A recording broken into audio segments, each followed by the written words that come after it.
ay rated PG. Patnubay at gabay ng magulang ay kailangan sa mga batang manonood. Sana'y magbalik ka sa aking sigaw.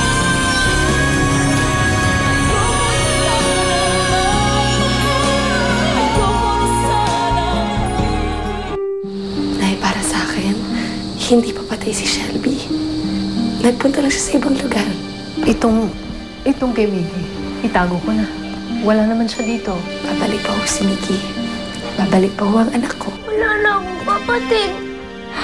Kapatid? Bibigay mo sa akin ang anak ko o bubutasin ko yung lalamunan mo. Ano? Kriminal ka ba, Stella? Hindi mo makikita yung anak mo kung nababaliw ka. Gagawin ko lang. Gusto mo, bigay mo lang siya sa akin.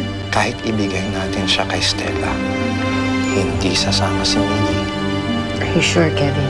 Si Miggy yung alas natin laban kay Stella.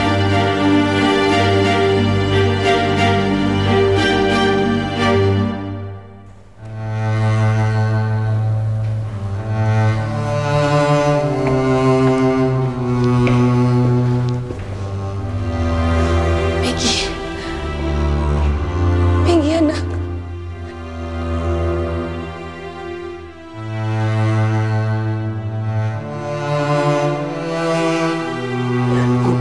Miss na kita.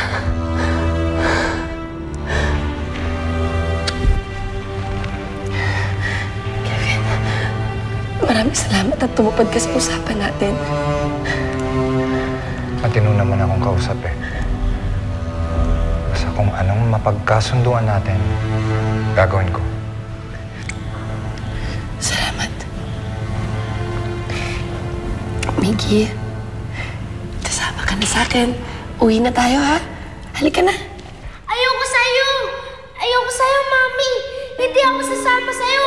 Bad ka! Hindi kita love! Namatay si Shelby dahil sa'yo! Ano dapat sinasabi yan, ha?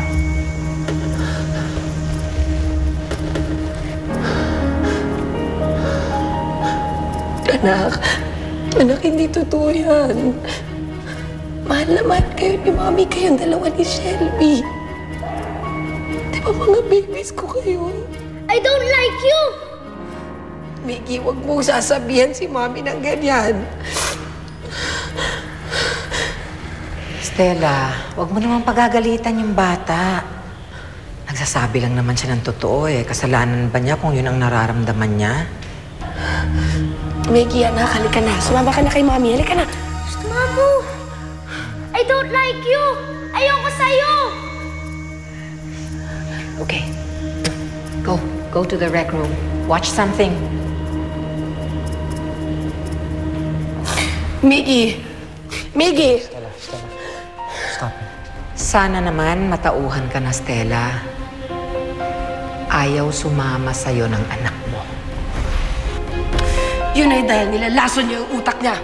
Kung ano pinagsasabi niyo sa kanya para lang lumayo ang loob niya sa akin. Well, if that's the case, then maghanap ka ng antidote para labanan yung lason na binibigay ko sa kanya. Mama! Mama, ibigay mo sa akin ang anak ko! Mama! Stella.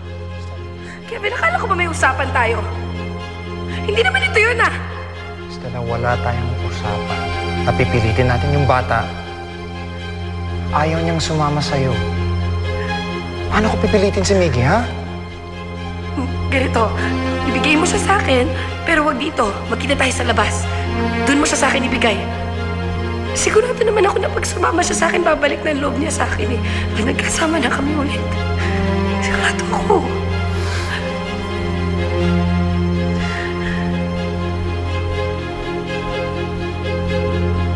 Pwede ko gawin yun.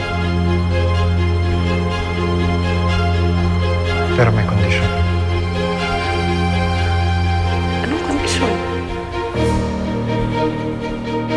I'm warning you, Kevin. Pwede kang sampahan ng kaso sa ginawa mo sa pondo sa account ninyong dalawa ni Stella. May habol pa rin siya sa perang yun kahit inilipat mo na sa ibang account. So what are my options, attorney? You only have one option. Kinakailangan papirmahin mo si Stella ng isang waiver.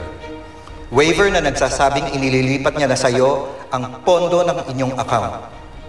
Sa ganong paraan lamang siya mawawala ng karapatang habulin ang perang ninakaw mo sa kanya. Yung tanong, paano ko siya papasign ng ganong klaseng waiver? That is what you have to think about. Make it happen, Kevin. Kung hindi, hindi mo rin pakikinabangan ang perang kinuha mo kay Stella. Pwede yung i-freeze ng korte.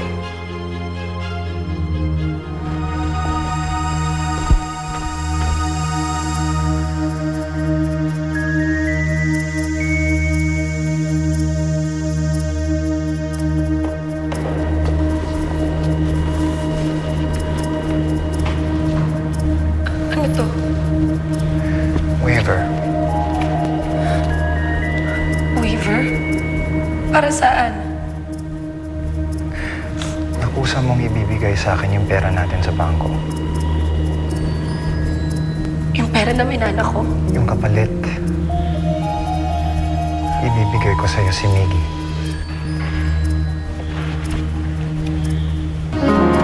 Pipirmahan ko to. Pero ipapangako mo sa akin na bibigay mo sa akin si Miggy. Dadalhin ko sa'yo si Miggy.